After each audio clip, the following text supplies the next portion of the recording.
I'm Santoine. I'm Antoine. And we the Connected Experience. Bro, what's the Connected Experience? It's a lifestyle. The lifestyle. Our lifestyle. How that lifestyle been treating you? Man, I can't complain, man. That lifestyle has been treating me so excellent, man. But it's been something that's like been on my mind that I've been wanting to ask you, dog, right? Yeah. Because I feel like you gonna agree with me, but I don't know because we changed so much. Like, what's the most memorable line from Menace to Society?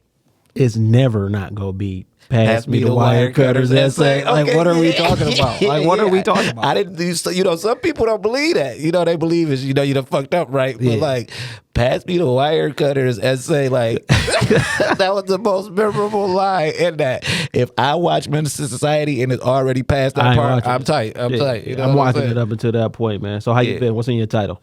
Man, today, Nipsey Hussle, Racks in the Middle. It just something about today just made me want to because the album turned a year 2 days ago. See, that's what I'm saying. Yeah. But you know what turned? What dropped in 2011, February 15th, though. Made in the 80s. Made in the 80s, and if you don't know what Made in the 80s is, that's us as Identical, because we rap. We used to rap back in the day, and we still gas him up a lot of shit if we wanted to. Yeah. But this was our classic album. This was what we knew it would be, and that's Made in the 80s, Identical. My daughter discovered that on her own. I ain't even put her on that. She dope. She could go viral singing these songs. Like, it's funny, you know what I'm saying? Yeah. So how that lifestyle been treating you? Yeah, man, I can't complain, man. It's just like, I'm in full grind mode, dog, and I just love it.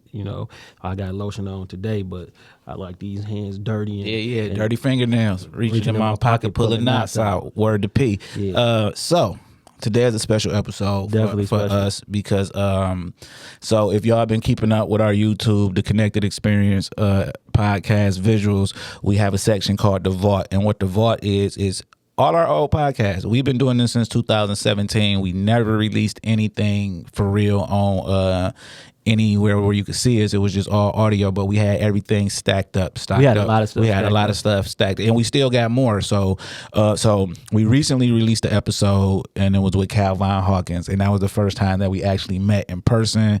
We co-authored a book together, Justice for Nekeisha, A Father's Pain. And when we met that time, he was actually bringing me the copy of the book because I told him the only way that I'm gonna get the book is if we finish it and you bring it to me. You can't mail it to me, none of that. You have to hand deliver it. And that was the last episode that you seen Kalvon Hawkins on. So when it came to the Connected Experience, right, definitely been making it around. But we gonna get to that. Fast forward, he back, brand new episode. Okay, so that was actually in 2021 or 22. It was 22, I believe. So now it's 2024. Yeah, the book has been released, and not only been released, it's actually a award winning. A 2-time award winning. You know what I'm saying? So this time that he came, he brought the plaques. Y'all see the plaques in the background. Right. 2-time award winning. My plaque looked different. You know what I'm saying? I just didn't bring it because it's in storage, you know what I'm saying? Because I ain't got my man room together, like my man half of the house. Like, you know what I'm saying? It's not even the case. But we got Kalvon Hawkins here. Now we got the award winning. The 2-time award winning author. Kalvon Hawkins, you know what I'm saying? That sound good. And what I told you, that's what you want to do.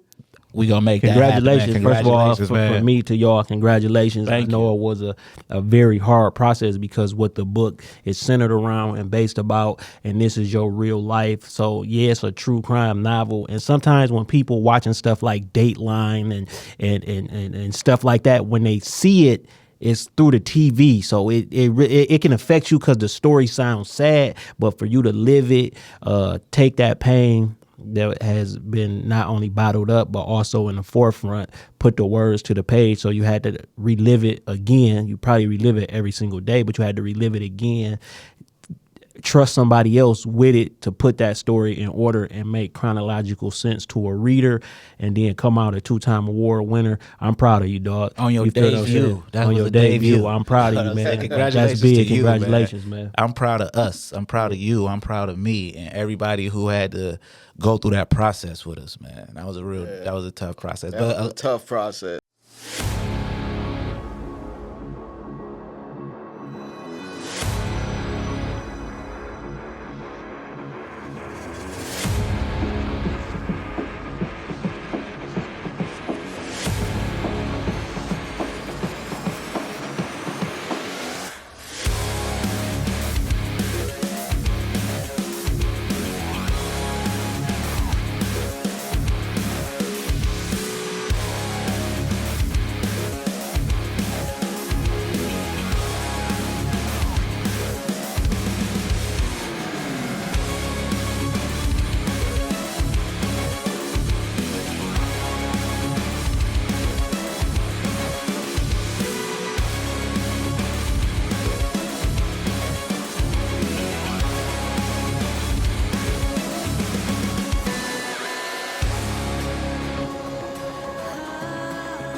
jungle of all the foxes. Leaving them alive will be a mistake.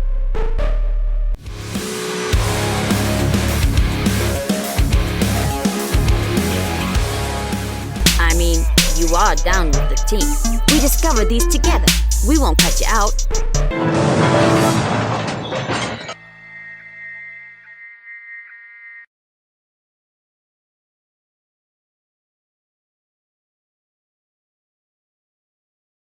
A lot of good came out of it, though. A lot of good came out of it. Yeah, because more people get to hear the story, and when it comes to stories like this, the more people hear these stories, the more human these stories become. Because like I said, like on a Dateline or something, it's like you could watch that and be like, yeah, that was messed up. What's coming on next? But to actually be a part of y'all process, because a lot of times when he write, he secluded. But this just wasn't that type of book. He had to get that type of stuff out because we be around each other, and he like, I can't bring certain energy around you. But I mean, this could happen to any one of us, any parent out there. This could happen, right? And with that being said, you actually here to talk about a new project that you're working on, which is the Grieving Our Babies podcast, because this has happened to so many people. So talk about the new podcast that you have coming up. Yeah, it's Grieving Our Babies Podcast. So what I'm trying to do, well, not what I'm trying to do, what I'm going to do is not have other parents get their doors shut on them. Because when I was reaching out, wasn't nobody help. Yeah. When I was reaching out, didn't nobody want to listen. So I'm like, man, this crazy. So like 6 weeks ago, I woke up, I was like, Grieving Our Babies Podcast. I was like, that's what I'm going to do. So I went to my boy's shop where he supposed to be here today. Yeah, he said he got a little nervous, but we here to help, bro. Like, you should have came, man, because that would have, now we would have known where we could go record it when we in Indiana. You know what I'm saying? So, but now we might book a session with dude and he don't show up. But anyway, yeah, that's all in fun, bro, because we don't know you. You know what I mean? Yeah, but we definitely had it. We invited. He told me he wanted to bring you. You know, I'm like, yeah, have him come out. You know what I'm saying? Yeah, so I was telling him just like, what it's gonna be about. I was like, listen, remember I was trying to get all that help when nobody listened to me? I said, it's a lot of parents out there, maybe some parents with some more messed up stories than me and Janice. Yeah. Like, listen, man, now they got a place where they can come and talk about it. And get it out. Yeah, who knows? Because they may need to just talk to somebody who understand, but more importantly, some of these people who grieving their babies, these could be parents that actual crimes happen. Everybody not gonna have an actual crime. Some people, child may have passed from cancer or lupus or something like that. My daughter, Fran, she 13, she just passed away from brain cancer. Wow. You see what I'm saying? So and that mother and father, they gonna be grieving. Yeah, so they go a criminal case. Yeah. So especially when they kids, that's like even telling your daughter that one of her friends passed. That's hard. You feel what I'm saying? So imagine if it's the parent of the person who passed. So this is a great outlet, and I'm really looking forward to this. So I say looking forward, I mean to hearing other people be able to discuss and what's going on and express themselves. Not that I'm looking forward, like who want to look forward to having to talk about something like that. Yeah, because when I was reaching out to people at times, they was like, here he come, or I don't want to hear that shit today, or you know, I'm like, and I'm sorry to cut you off, but people feel like that until you in your shoes somehow, and and this type of stuff happens so much. Like kids, I mean, because it's a real world, and what I mean by that is like, yeah, people think that you're supposed to be born and die when you young. I mean, die when you old or whatever. But like, none of us ever just seen it happen like that, or it'd be a bunch of old motherfuckers running around. That ain't the case. Well, you have seen it happen like that because it is old people, but that's not. No, I'm saying everybody don't get that's old. What I mean. So that's, like, yeah. I told my daughter when explaining that her friend passed, I said, "That's how you know the human experience." You feel what I'm saying? Because as you grow, people, not just your grandparents go die. It's going to be people you met in preschool. And then somebody you met in preschool, y'all might both live to y'all in your 60s and 70s and speak about it. Like, dang, we met in preschool. But everybody not going to be here along the journey. When we were growing up, we only thought people passed because of violence, because people were dying violently. Young kids were dying violently in our area, in our peers. So it's like, I've experienced that. I don't even know somebody that I can pinpoint as a youth who just died of, you know what? In high school, a young lady who everybody loved at the school, she passed of meningitis. She was in 10th grade. Her sister was in 12th grade. I think we was in 11th grade. And that's the first time I'm like, I know somebody who passed, but it wasn't because of violence. And it should never, that's just the reality of where we come from. Like it took, and then by 11th grade, I had known at least 7 people who had been murdered in a young age range. You see what I'm saying? Violent murders, like shot up with grown people at a pool hall or killed and left in the trunk and only discovered because it was springtime and the smell. Yeah. You see what I'm saying? So it's like, then when somebody died, like, dang, people really just pass away as a child. So those are hard conversations to have, and to be able to express that with somebody who understand it. It's a blessing, but that's crazy to say that that's the no, it's not crazy to say it's a blessing that you are providing an outlet, because we know people probably calling you from all over the country. Yeah, I done got calls now from California, Texas, Ohio, Pennsylvania. Then I just got a person just hit my YouTube, and he's in St. Louis. Right. And when we was talking about it, when we was going over a few things with you about the podcast, I said the thing about this is, man, you never gonna run out of guests. Like you never, a lot of yeah. And it ain't even niche, just due. yeah. Sorry about that. It ain't even just due to violence. It's just like parents just losing their kids, like you said, like sick and car accidents and things like that. Right, because you actually recently just found out something you never knew about somebody you talk to like every day. Every single day. Can you discuss that? I'll let him discuss it when we But get on that the was podcast. that was but shocking it's to everybody. Messed up. It was like, messed what? up to me. Like, hold up, man. That's wild, because I know like that's wild, because it's like that's how people don't understand or know how to even grieve, because even if he would have told you that while you was going through that would make your relationship stronger, because we got more in common than what we even think. But this was so I was thinking like that's probably why their relationship was like that, because he was seeing how strong you were, and like, you feel what I'm saying? And he looking at it like, if I could be that strong, maybe, you know what I'm saying? Yeah, but he there for me. He was there for me the whole time. No, but that's what I'm saying. That's why, though, because But let's talk about this, man. So it's a lot of great stuff that's been going on with you, like a whole lot, man. So so let's talk about. You got the episode on Hulu. We didn't get a chance to discuss that. It's called Web of Death, episode 5. Facebook Live. You know what I'm saying? We didn't get to talk about that, man, and that. Like, that is, if you haven't watched Web of Death on Hulu, and normally we don't promote stuff like that, but it's my partner a part of it, my brother a part of it. So you go to Hulu, go to Web of Death, go to episode 5, and it's called Facebook Live. And this is his story in a Dateline type of setting. You know what I'm saying? And it's with actual live footage of you got to see Live. it. You know what I'm saying? You got to see it. So after that came out, a lot changed for you within your community, because you was battling the whole community. you was like going to war with the whole community. Yeah, they didn't like me. Yeah, but before the book came out, after that came out, a lot took changed. a positive change. Stuff started changing. So talk about that, because they ain't even know what was coming with the book. You feel me? Like, but to actually see the visual of how things were treated and everything, your community started to like embrace you and love you way more than like after we put the book out. Then the Hulu came out.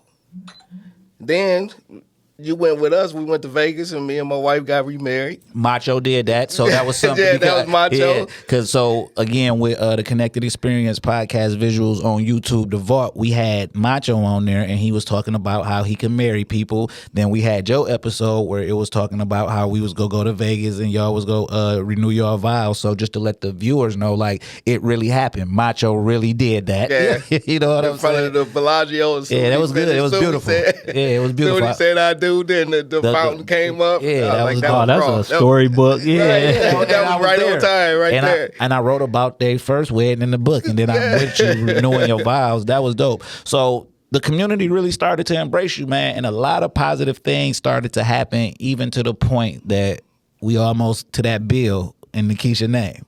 Yeah. So talk about that. Talk about that. That's huge. Yeah, I had setback, and started writing, and I wrote up a bill. But they haven't checked it out. Well, they checked it out, so I talked to the senator. Me and Janice met with the senator, and I gave it to him. And he looked at it, he was like, who wrote this? And I was like, I did. He's like, hey, man, this needs to be passed. So, In the process of that will be So passed. what is the actual bill? What I mean, before, of course, they probably got to. yeah, they're going to have to do that. Yeah, so twist and what turn did you and all actually that. write out? It was called a fast action bill. Okay. So it's it's a bill where how we had to wait for 6 years and for justice and stuff about these kids. So like if you coming through there doing drive-by shootings and all that stuff and just shooting up the schools and everything, so when they catch you, you need an automatic sentence. Okay. You don't need no trial. Go and send them on their way. Oh, so the bill would be for anybody who do like killing these senseless, kids. senseless acts violence. against Yeah, senseless acts of man. violence against children. It's an automatic, like it'll already be a sentence in place, and this one of your charges. So bam, this You ain't even got to be outside, man. Listen, what about the babies that's in their house playing a video Right, game that's what or I mean. something Right. come through the dwelling? yeah. Strike them kids. They ain't did nothing. What Right. made you want to write that? Like what clicked? Because everything has been a long process, and a lot of stuff has been coming up because this did happen years ago. 2011. And from 2011, since the tragedy, there's been a lot of things racing through your mind. What made you say, I need a bill on my Man, baby? because I name? just don't like seeing kids get hurt, man. Yeah. I honestly don't. Yeah. I know some people be faking the funk, Yeah. but I'm genuinely like. Yeah, well, with anybody this, talk to you. man, yeah. hey. If this is an act, Hey. you a cold motherfucker. No, man, Yeah. I actually love kids, bro. Like, Yeah. they're the funniest things alive to me. Something wrong with them kids, man. Speaking of kids, man, you got a successful bowling program with the kids, man, right, out yeah. there. What's that? Every Tuesday you go live and you show these babies out there bowling, man. Talk about that. Yeah, we got a bowling league called Baby Bumper Bowlings. See, Keisha, we used to take her bowling every Sunday. Yeah. And me and Janice and the other boys, my sons, Kalvon and Kenyatta, and my little brother, he used to go with us. So we used to bowl on Sundays. So I was like, forget it. Let's start this up, babe. And so we do it on Tuesdays. But at first they were just playing around. Yeah. So I was like, you know what? I don't know how to get these kids to really bowl. I said, forget it. This what we gonna do. Starting today. But I was trying to do it one day. Yeah. One day only. Yeah. The kid, I said, $2 for strikes, $1 for spares. Man, they lit my pockets up. You got to put that incentive out there. Yeah, so I told Janice, no, we just gonna do that for the day. She said, no, you should have started that. That's for now on. Yeah. Nah, they letting me have it. Like last week, they really put it on me. Yeah, but they could becoming better bowlers Oh, yeah. as a result Oh, of yeah. that. I mean, too. you could actually see the progress because you go live from your Facebook every Tuesday. What time is that you be up there? At 5 o'clock. So that's 5. That's not Eastern. Y'all ain't Eastern. Y'all Central. yeah. So 5 Central Standard Time on Tuesday. Tap into his live on Kalvon Hawkins on the Facebook. Yeah, and you watch the little kids bowl, man. Man, they funny, man. and donate to that. You know what I'm saying? That's a beautiful thing, man. Yeah, that's donate to that. But and speaking of kids and stuff, you actually got a classroom at the school now. Yeah, too, yeah. as They well. gave us a classroom at the Hope Center. So up in there, we gonna start. We waiting to get it furnished now, but we gonna have like after school programs, and we introduced it to our kids, the bowling kids. Yeah. So we went to the store and got like some bowling pins, the toy bowling pins. Yeah. And threw them a party in there, and then we just took score the old way. Like we had them bowling, then we put the score and stuff on the chalkboard so they can see it. But now they like, let's go to the classroom. But we got to keep going to the bowling alley. We just wait until we get it furnished. So that's what we writing up stuff for it. So where's the Hope Center located? It's in Michigan City also. What's the address? Cause Yeah, I got to look it up. yeah, look it up because people listen, man. Listen, if the wife come in here, she can tell the address real fast, but she don't want to be on camera. That's all good. Ain't nothing wrong with Just that. about to tell that. It's 222 McClellan Ave, Michigan City, Indiana. 222 McClellan Ave, Michigan City, Indiana. So if you in the area and y'all want to... So what days will y'all be at the Hope Center? Nah, I just go there all the time, man. Oh, so you just... No, you got the real classroom. No, that's what I'm saying. So it's not a certain day that you come like... I go there, and then I help this other dude with his foundation also. It's called Choices. Okay. And he got a boxing gym that he done put up in there, and so me and Janice donate to him to help get him speed bags and everything in there. So it's like a donation community with people with... we helping. So, and then we also, I go to the high school and I mentor kids too at the high school. Yeah. In LaPorte, Indiana. So okay. How far is that from Michigan City? 15 minutes. Okay. 15 minutes, man. Okay. And like these kids really need some help, bro. Yeah. We gonna come down there. We'll talk to some kids. Yeah, definitely, man. Yo, so because in the future, you know what I'm saying, we hoping that you could start up a basketball league. Like we part of the basketball rec league, and we come to Indiana and whoop on y'all. And y'all come to Michigan and get whooped up. Because we got all day to do this. We got this type of stuff lasts forever. Y'all bring some kids down there too. We can come bowl too. Yeah, that's what I'm saying. AJ was a good bowler. Then he just stopped in the last couple years. He was getting better. We used to go bowling. Like we would ditch the kids and go so he could practice. But I do have an older brother named Hassan Sparks, and he's Mr. 300. Yeah. He's so good. He don't even take the rings. He don't even. I don't know why not though. Yeah, I told him like, bro, them your trophies. But he'll call me like, yeah, shot a 300 last night. And my partner Rob Kidd be out there bowling his ass off too, man. So that's what I'm saying. When I was building up, I was in the tournament with Rob Kidd. He is cold. You know what I'm saying? Yeah. But that's what I'm saying. So because what eventually it'll happen, it'll be like, okay, y'all know in March we go to Michigan. Y'all better show out. You feel what I'm saying? And then it's like, okay, to our people, y'all know in April, if we lost in March, we got to go to Indiana and get it back. The thing is, like, we in the process of building, like, it's all free, man. Just come, and your parents got to just volunteer. Like, we doing stuff like that. Like, because I don't ever want a kid to not be able to do something because they can't afford it. And in reality, it's not that they can't afford it, it's that their parents can't afford it. And that shouldn't, like, that shouldn't stop it. And we don't judge kids, nobody. Bro, they don't even, like, they parents, man. Like, the ones, like, the other day, one of them kids, man, he knocked the wind out of me. I was like, he said, listen, do my parents got to come to my graduation? I was like, yeah, they going to come. He was like, I don't want them to come. I was like, what? He's like, man, listen, you and my wife. He said, you and your wife, my parents. I said, ugh.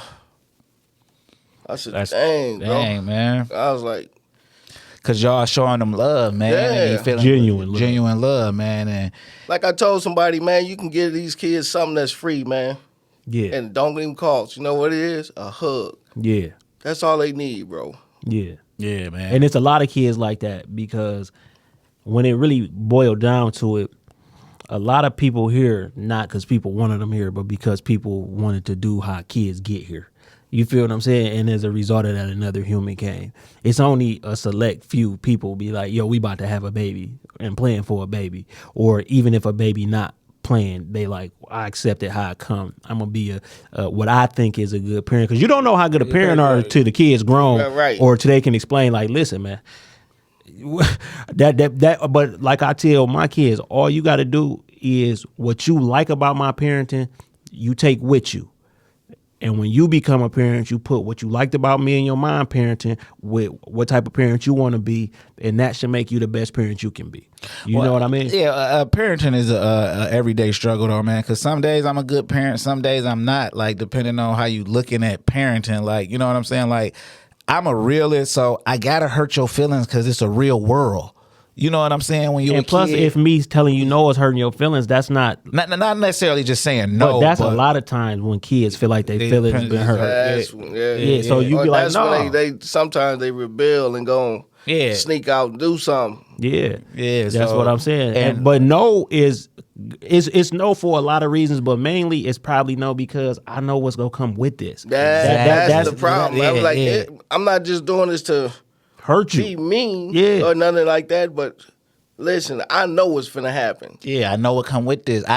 You know what I say to my daughter all the time? There. Right, that plaque. Yeah, I say to my daughter all the time, I've been 7. Have you been 41? That's just that simple. That it's and it's always going to be like that. I've been whatever age you are. You make it here, and then you'll be like, oh, okay, I get it. I told you, man, my parenting style to my kids is you will see. That's good, bad, or indifferent. Everything I tell you, you will see. You feel what I'm saying? So if I tell you, hey, X, Y, and Z, even if that's for the good, you will see why I told you that. I told you, right? But it's for the bad too. The bad things, you will see. I told you. You feel what I mean? Especially navigating my grandmother with. used to tell me, keep playing, hard head, make a soft ass, and I done had plenty of soft. Hey, so you also, man, just overall, everything has been like really great and going good. You call me with good news all the time. Like you call me with good news, or just when we talking, it's always good news. But I want to tell you thank you because you actually sent me my programming for my bodybuilding journey that I'm going on, man. And that eventually I'm gonna be a bodybuilder at some point. But like you told me what to stay away from, what work, what exercises to do. I could call him right now. I could call him like, yo, I'm not my abs, and he'll hold on and send me a meal plan that I haven't been sticking to. But all of this because you actually It's a process. Yeah. But you actually been doing some training, some personal training. Like let's talk about that. Yeah, I've been personal training down. They gave me 60 days. No, it was 6 months to get my personal trainer's license. I did it in 6 days. Yeah. So what encompasses a personal trainer license? What do you have? You gotta know about like the nutritions, what muscle group is this, and what muscle group is that, how many reps to do this, whether it's hypertrophy, and it's a lot, man. Yeah, because you used to be a bodybuilder, right? Yeah. Yeah, you won competitions? Power lifter type of shit too, right? Powerlifting stuff, yeah. Oh, you won some powerlifting competitions? I didn't. Every time I would go there, like when you better watch yourself, because like every time when you eating so healthy, and sometimes it breaks your body down and you get sick. Yeah. Because you got to eat super, super healthy. But like I had sent him a video. I'm in there back rowing 500, like whatever. Yeah. And you actually, you know some of them big bodybuilders too. Yeah. Like on in March and stuff, you can go to like the Arnold Classics. It's actually coming up. Yeah. Next week. Where is that? In Columbus, Ohio. Okay. You can go there, meet, greet, all of them, and then they'll give you inside steps on what to do and what not to do. See, I'm not a power lifter. Like, I'm going to be more cut up. Like, I'm really getting there, though, for real. Like, my I had on a T-shirt when my mama was over, and she like, Twin, you still been working out? I'm like, shit, every day. Like, at least I try. I mean, That's I try. what you said. Your mama shit every day. Yeah, we in my house. But I at least try to go 5 days a week, man. Or if I don't go, I work out at the crib. You know what I'm saying? Like little light workouts, calisthenics or whatever. But like, I gotta like Ramadan is coming up, and I know that's go help so much. And I haven't did a full Ramadan and forever. But every time I think about that, I always just refer back to after we took our Shahada.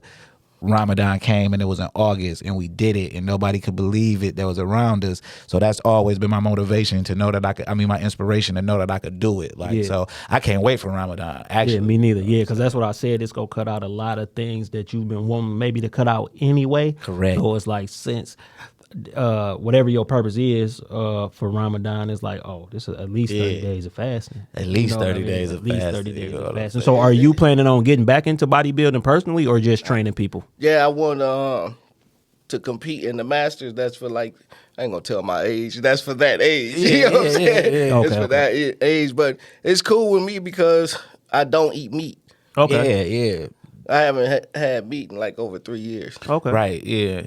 So how was your journey on cutting meat out? Like, okay, well, like, how was your meat consumption? Because when people say they don't eat meat, people automatically think that they was in love with eating meat. Like, no, we didn't eat nothing but like turkey and chicken. Okay. So then one day she had cooked some wings, I think. It was some wings. That's what I used to eat all the time.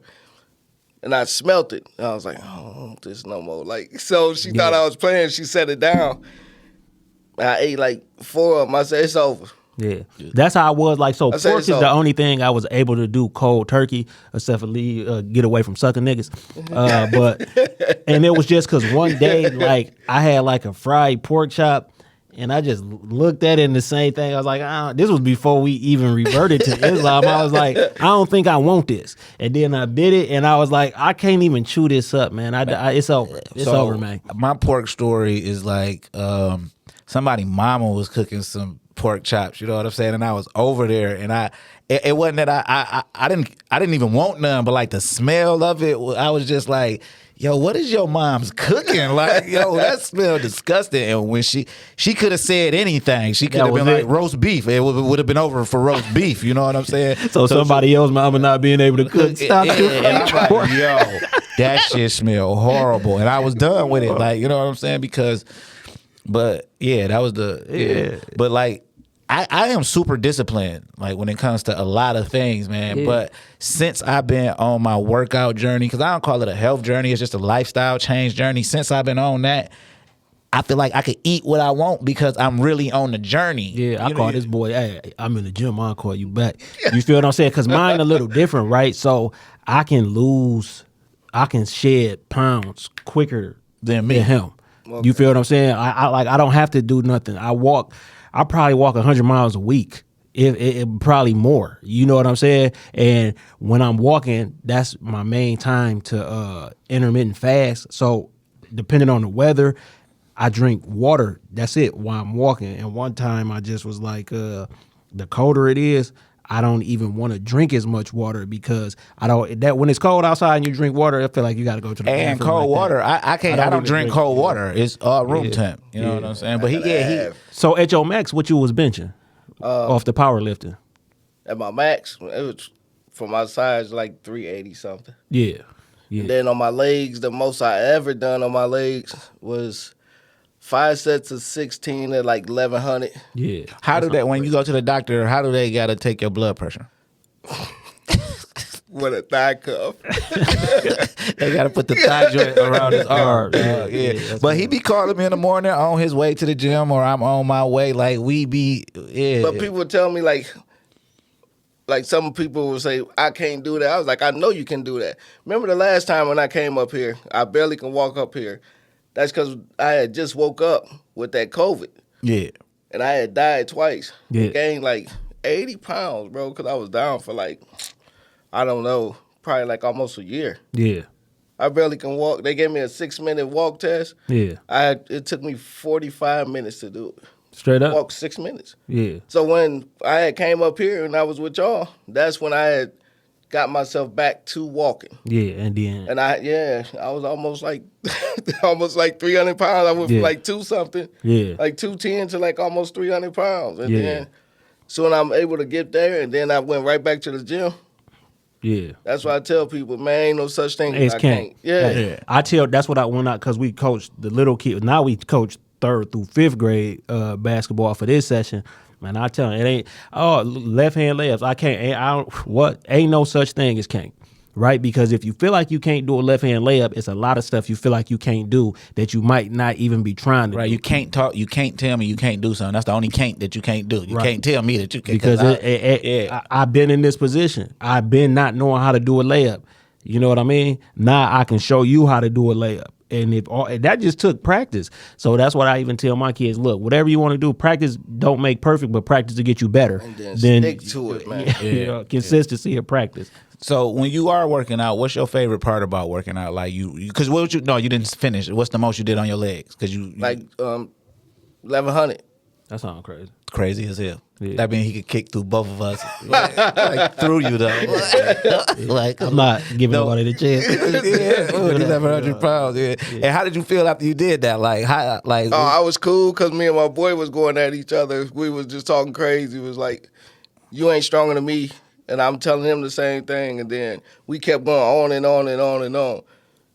We paid for it. Yeah, the next second, not even the next day. I was like, I think we better stop, bro, for we hurt one another. Then I think we ain't walked right for like 2 weeks. Like we had like shaky legs. Yeah, that's crazy.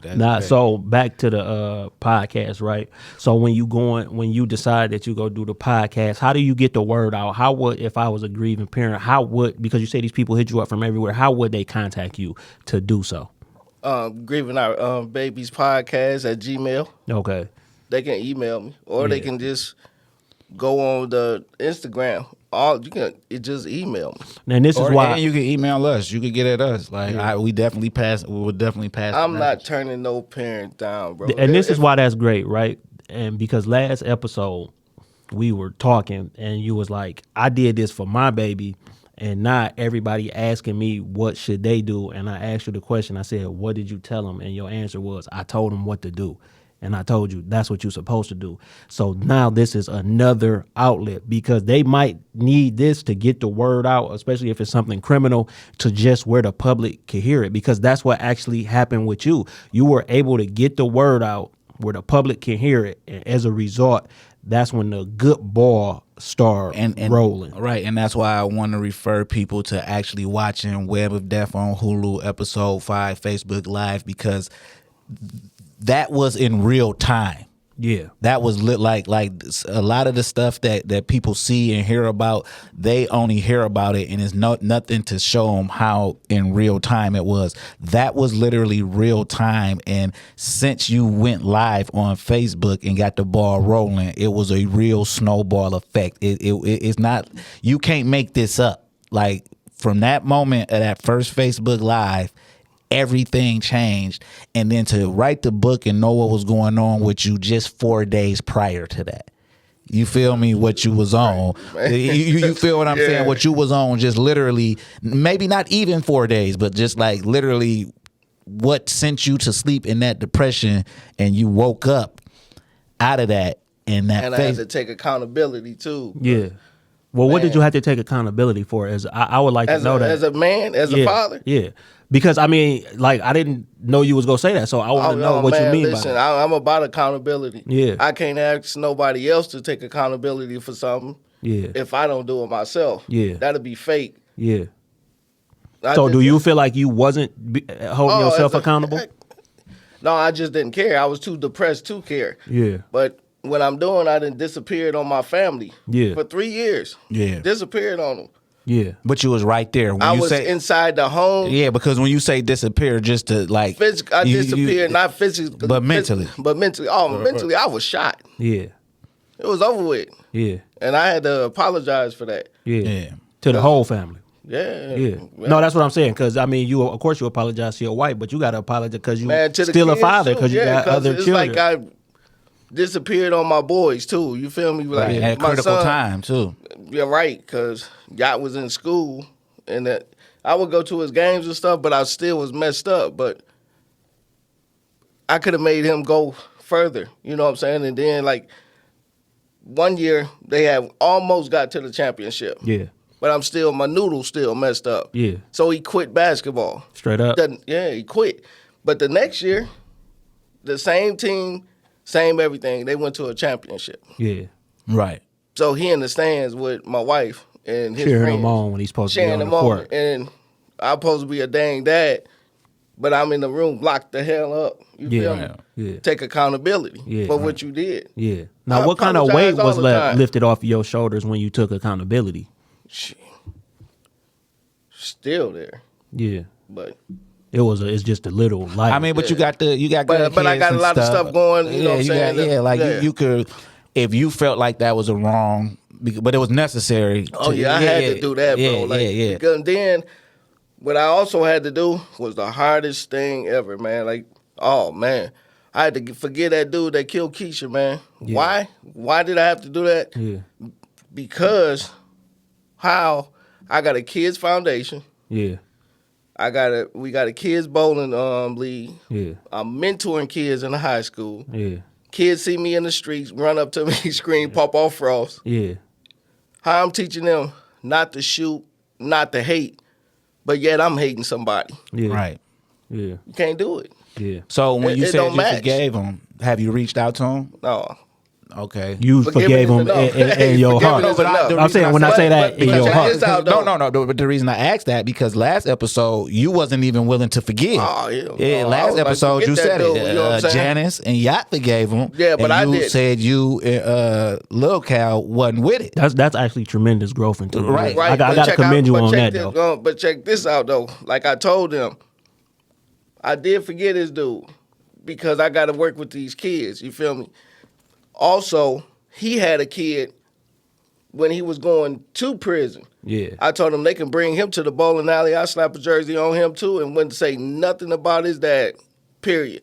That's his business. Yeah. He got to tell him that, not me. Right, because I was just about to say, what's the likelihood of his kids coming through the program? Listen, if they come to that bowling alley, shoot, grab a ball. Yeah. You hungry? Yeah. Right. Grab some pieces. Because one thing I do know is that you Yeah. don't have a father. I for sure know that. Everybody else around might, you know what I'm saying? But I know that you don't. So, man, that's dope, man. That's dope. And I commend you on that, His too. uncle was there, too. Like, Yeah. the dude, his uncle was there when I did that speech. He got up and grabbed me and hugged me. Yeah. Now me and his uncle talk all the time. Right, that's what I'm saying. So, y'all sitting down and talking is not far-fetched as it was last time, because last time you weren't even open to forgiveness. You know what I'm saying? So, damn, that's dope, man. Like, I'm happy you forgave him, because that now I know that took a big weight off your shoulders. Oh, yeah. Yeah, I know that took a big weight off your That took shoulders. a weight off my shoulders. But listen, man, when you going through something, it's always a storm. 3 parts of it, right? It's like, so I was going in the storm when I met y'all. Yeah.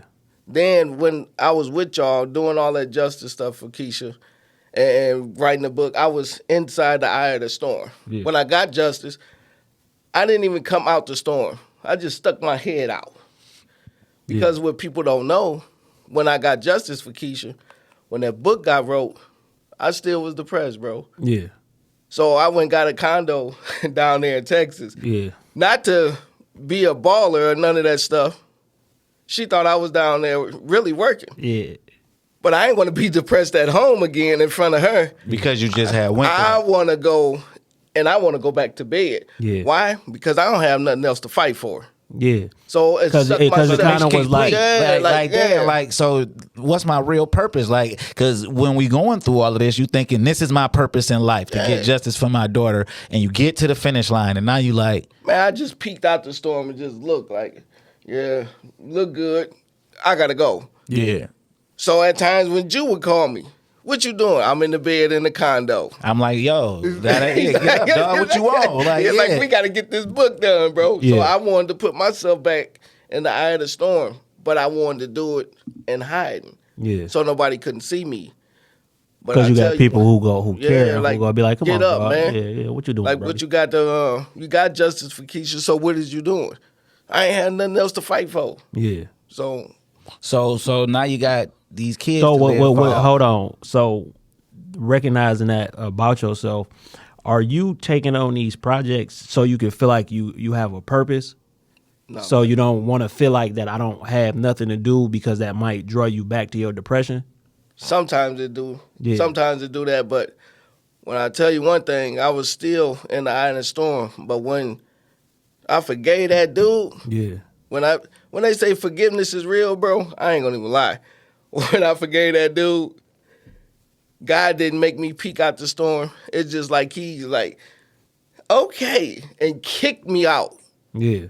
And then, you know, when the storm stopped, the rain, the snow or whatever, now look at us, bro. That light is shining that- on me. yeah. Some That's what a people- rainbow Yeah. is. Yeah, a real Hey, rainbow. man, listen. Yeah. I know God's shining down on us now. Like, Yeah. for real. I know it. I don't know what Keisha got going on up there, but she got a contract with God or something, bro. Right, And now right. I'm laughing. I'm playing. Yeah.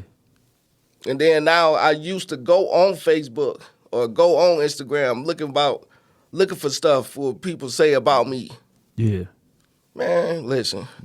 All these headphones is cancellation. Yeah. I can't even hear it, bro. It don't go Yeah. through my head no But more. they saying a Something lot like- of good things, man. You actually changing the city. You running with the mayor. You going to The senator the talked to me senator. now. Everybody, like, and even some of those old cops that was mentioned in the book, they came to you and They asked us to do a book bag drive. Well, they asked us to do a night out Okay. with them up in the community. Yeah.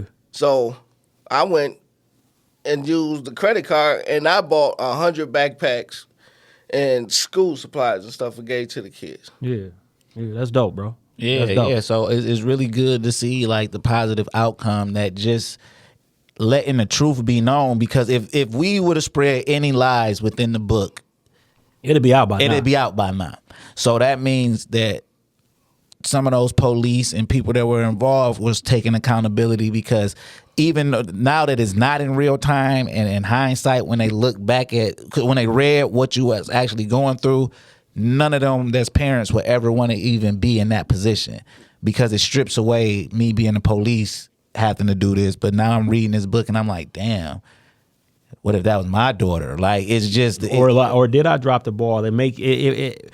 Listen, man, when you got to take accountability, or somebody come to you and really say out their mouth, yo, I think you wronged me and this is how, and they telling you this, where you have to look back on that exact situation, right? This is how I think you wronged me in this situation. I don't care if you thought that you wronged me in another situation. I'm talking about this specific situation. When you have to replay that and look at it from somebody else's perspective, you be like, you got to be a human and be like, oh yeah, I apologize for that, because I can see where you felt that way. Now let me tell you what was going on in my life at this time. Moment, right? Now let me ask you this, though, not to cut you off. What if dude reached out to you? To do what? Go see him in the prison? Just to talk. It could be to tell you he's sorry. Like, because you said you was talking to his uncle. What if his uncle was like, yo, he want to say something to you? I'm going to go up there and sit down with him. Yeah. That's dope, man. Hey, listen, man, listen. I'm going to be honest with y'all. Whenever he get out, Keisha not dead no more. You feel me? Right. Explain what you mean. Keisha ain't dead. Keisha's worldwide. Right. So whenever we pass, like how we set that book up, that book gonna sell 70 years later. Right. That Hulu, yeah, that's gonna keep playing. Right. That foundation is still gonna be there. Her clothing line, we still got that. Right. It's so much that we done did. In her name. In her name. With her name, not in her name. Yeah, with her name. Yeah. And then they talking about, what do they say? That we capitalizing off of Who Keisha, said that? Right? Oh man, it's rough. Well, you know it's why? Funny. Because y'all don't, the only thing that's really for profit in this situation is the book sales, which actually go toward helping the foundation. Yeah. So like, what are we talking about? Hey bro, we done got denied for 7 grants, bro. Yeah. They denied us for 7 grants. I used to worry about it, but listen, God gonna make a way. Trust, like what I was told, your money ain't gonna come from that city. Right. You worldwide now. It's gonna come from somewhere else. I don't worry about nothing no more, bro. Right, Yeah. right. But back to this. So you say when he get out, Keisha not dead no more because her name is worldwide. So he gonna have to see it. Okay, so this is what I just thought, right? And do you think you could actually bring yourself to having a conversation with him? Because even though Keisha passed, she technically wasn't the intended target of the shooting. And that's, to me, that's also different, right? So if I set out to harm SJ and I harm SJ and then you his brother and I feel like you would harbor hate for me, and it's never over because everybody know I set out to do this. And this is, to me, what I gathered from the story is this was kind of like a teenager being reckless, and it could have been anybody. So is that one of the reasons? Because it's like, technically, she wasn't your target. Whoever your target was, after all of this happened, whoever you really was shooting at, because everybody ran, felt like, I got away that night. You see what I'm saying? So is that one of the reasons that could say I would be able to talk to you, because my daughter passed, but I don't believe in my heart that you was really aiming for my daughter. Is that one of the reasons? He was aiming at somebody, but he wasn't aiming at her. That's what I'm saying. Yeah. So because I could talk to him, but like if he was to just walk up and just. Yeah, because that, to me, that's a whole that's a whole different situation. Yeah, that's a whole different situation right there. Yeah. No, I ain't trying to holler at you. Because this might not even be none of this would happen if that was the situation. Yeah, that would have been different. Yeah. That, I mean, in the parent mind, I don't care where you from, the first thing would be like, I gotta handle this. But then when you sit down, where's my first man? Right, that's like Styles P. Phone call. Right, that Styles P gave the best advice to let the fan blow and cool off and see. You got to look at everything. When I got the phone call, I didn't even believe it. I was like, Keisha's dead. Oh, I just hung the phone up. Click. Yeah.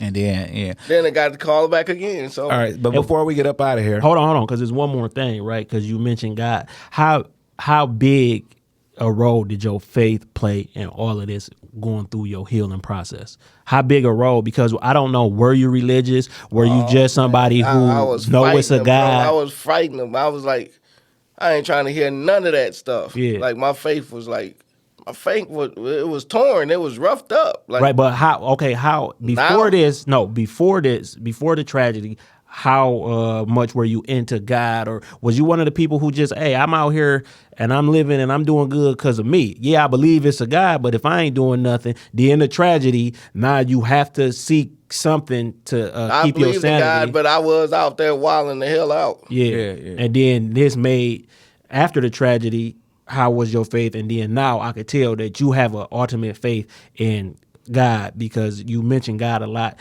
during this. So what was it when he kicked you out the storm recently? No, I just always just sit down and pray, because it's always I'm trying to do this, I'm trying to do that, I'm trying to do that. So, you trying to do it, God was like, go have your business there. Go ahead, let me see what you got. See what you got. So then I was like, forget this. Like, I can't do this. I got to call my man up. We call it the truth. So when I called upon him, bro, everything just started going like flowing. Yeah, that's what's up. Let me take the wheel. Yeah. Won't he do it? Hey, man, it's always a pleasure, man. I love you, brother. Love you too. I see you got the rubber bands too. Yeah. Oh yeah, that's Keisha. Yeah, rubber band, and then they got 2 other babies. They were killed in Michigan City also. Okay. And sorry to hear that. Their parents haven't got the justice that they need yet. What's the names? Millie Mo. Okay. Yeah, it's a brother and it's a sister and a brother. Both of them were murdered? Well, I don't know about the other one, but I know the little girl was. Yeah. I don't know what's going on with the. They gonna be on your podcast? Yeah. Okay. Yeah. And what's the name of that one more time, just to let them know the name of the new podcast that's coming out? Grieving Our Babies Podcast. Okay. And you could go on YouTube and type that in and it's go pop up. You could go on Instagram, type that in and it's go pop up. If you are a person out there that's trying to get at him with a story and you can't contact him, trying to get in contact with him to tell your story and you can't get in contact with him, you could contact us for sure. And we definitely pass the message along. Yeah. Grieving Our Babies Podcast at gmail.com. All one word. Yep. Lowercase, all one word. Yeah, AJ. And you know what, man? You really doing the Lord's work. Whatever Lord. Whatever people subscribe to, religions, like I just mentioned that we doing Ramadan. That's Islamic practice, but we live in America and everything mixed up. Religions, everything, right? You're doing the Lord's work, man. I have no choice, bro. Because I wanted help and everybody turned their back on us. So I feel like if some parents going through the same thing, the door not going to be shut, man. I get them in there. Tell how you feel about your baby. Yeah. Who knows? They may have a book. They may have a Hulu documentary. They might get a foundation. Right. I didn't know when I came to it all. Yeah. And now look what it. Yeah, and I told you that was just the beginning. I was like, oh, man, yeah. And you about to start working on something else. And I told you, no, bro, I'm not helping you write it, bro. I consult you all the way through and stuff like that. But like, you on your own, you're an award-winning author. Like, you can start helping people write. You know what I'm saying? Like, but man, I'm proud of you, man. And I'm happy that we was able to accomplish what you told me that you wanted to set out to accomplish with just the book. And I knew that if we put in the work, and I knew that you was gonna do it, you know what I'm saying? So when I hit you up, and I told you that we was award-winning authors because you was checking, and I was like, oh, I know how they work. I know that they only go update it. As soon as they did it, I hit you. Yeah, baby, we did that twice. You know what I'm saying? So it's the true crime novel. Okay. And then it's the memoir, correct? Yeah, so that's, you know what I'm saying? What? So, what ain't that what it's called? A memoir? Autobiography and memoir. Damn, autobiography / memoir. Yeah. I'm just making sure you pronounce those French words right, baby. Can't be alone in here. You know what I'm saying? Hey, so ain't no more going back to the Texas condo to feel depressed, baby. You feel me? I know you got them up on the wall in the Texas condo too. You gotta put them joints everywhere. You earned that, man. You know what I'm saying? Because I actually just watched when we released the episode from the vault, because the episodes be so old to me. I watch it again. You know what I mean? So that's why I'm like, hey, if anybody ever want proof that if you put your work behind your words, that it will happen, they can use that, right? This not even a full 2 years later. Nope. Right? Not even a full 2 years later. The only thing that's changed in that full 2 years is the Pistons worse than the Indiana Pacers. So you got us on that one. You know what I mean? Yeah. But that's the only thing that's changed, right? But y'all put your work behind the words. And now the book was sitting on the table first. These sitting behind us now. And this, when we look back in 2 more years, this gonna be so low on the totem pole of what's happened since then. It's gonna Not be low, like, it's gonna no. be What I'm so- saying, no, it is low on the totem pole because the totem pole go up. The book is the foundation of the totem pole. That's why I don't understand when people say you the lowest man on the totem pole. That's what's holding the totem pole up. That's the foundation of the totem pole. That's what started it. Right. Yeah. So I can be the low man on the totem I pole took that if the wrong all way. my homeboys and everybody I'm with is above that. Because if the low part of the totem pole is secure, this will never fall. That book is the starting pole, the low thing on the totem pole. So then it's the foundation, it's the awards, it's the Hulu series, it's the everything, and on that totem pole is gonna be a Bill and Nekeisha name. And that might start being so low on the totem pole because the name keep living and keep living and keep living. And that's my advice to you, man. Keep living, keep working. Hey, here if for they you, want to baby. catch you, where they can catch you at? On Instagram and X at TCE Pod. On YouTube. On YouTube at the Connected Experience Podcast Visuals. We got the Vault, but we also got the new. So the interviews. 2024 playlist is all new. The Vault is all old. And then on Facebook, type in the Connected Experience and just add us because we bubbling, man. Yeah. But that worked. That's us working how we said we wanted to do it too. Yeah. You know what I mean? What about you? Y'all could go to Amazon Prime, type in Animal Instinct, The Urban Jungle animated, and you could actually watch the internationally award-winning anime full-length movie. Other than that, you could go to everythingshelby.com. You could order some of my baby's merch. That's her on there. And you can order her picture books. of her. She don't even look like She'll look like. Thank you for telling people. So now, No, so they know though, because Yeah. you know these pictures and stuff immortalize people. Yeah. right? So, but you could go to everythingshelby.com. Other than that, I'm Santoine. I'm Antoine. I want for my brother what I want for myself.